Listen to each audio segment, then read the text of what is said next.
প্রথমেই আমি সবার কাছে ক্ষমা চেয়ে নিচ্ছি আমার এই পোস্টটা আপলোড করতে দেরি হওয়ার জন্য। তো এই হলো আমাদের বাড়ির গোপাল, আমাদের ঠাকুর ঘরে প্রতিষ্ঠা করা আছে।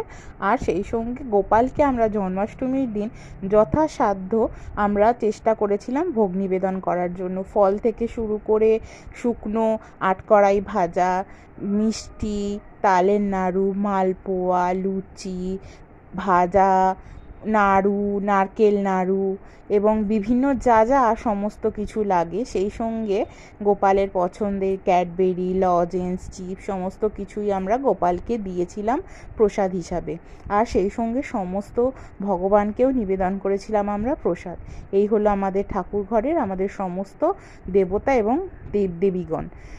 সুজি সমস্ত কিছুই ছিল আমাদের প্রসাদে। আর অবশ্যই কিন্তু আপনারা কেমন লাগলো আমাদের এই আয়োজন জানাবেন। আর অবশ্যই আরেকবার ক্ষমা চেয়ে নিচ্ছি।